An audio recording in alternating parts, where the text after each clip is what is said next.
Protesters taking a stand against the Dakota Access Pipeline were forced to break camp Wednesday. While many left peacefully, some ignored the deadline to evacuate and refused to go quietly. That's when police began making arrests. Omar Villafranca is near the campsite in Cannonball, North Dakota. So, Omar, what is the scene like right now, and what was it like right after the deadline?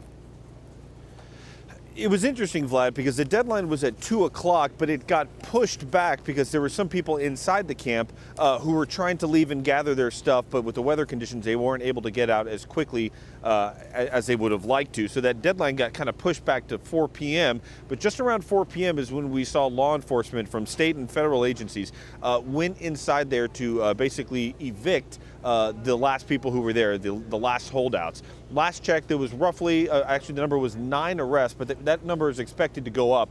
Law enforcement tells us there's about 50 to 75 people who are still there inside the camp. They are expected to be arrested.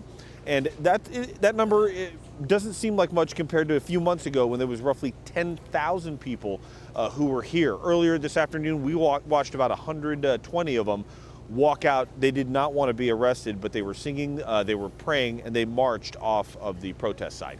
Omar, we saw tents earlier in the day burning. Why would protesters do that if they want to stay and fight?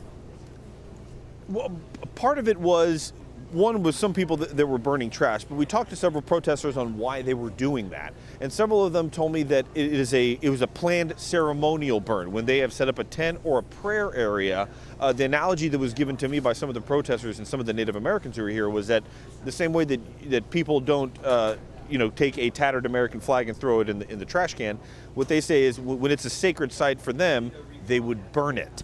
And it was a ceremonial burning. They would light it on fire and leave, and it would burn. That's why you saw some of the billowing smoke. But we walked around and saw some of those burning sites. Some of them were just trash that they were burning. And some of them you could tell there were structures where people had once been in tents. And before I let you go, Omar, clearly people want to stay there and continue protesting. But what are the tribal leaders saying about whether or not people should stay or go?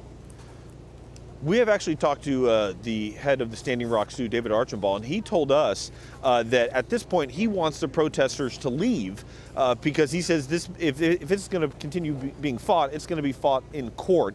It's not going to be here. The governor is also saying, and the Army Corps of Engineers, that this area needs to basically be vacated so they can clean, because in about a month's time when things start getting warmer, the ultimate eviction notice is going to come from Mother Nature, because that camp is on a floodplain and it averages maybe anywhere between 5 to 15 feet of water.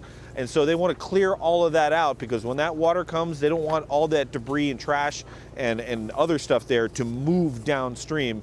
Mother Nature is going to have the ultimate eviction, and they didn't want it to be a health hazard. Omar Villafranca reporting from Cannonball, North Dakota. Omar, we thank you. Thank you, Vlad.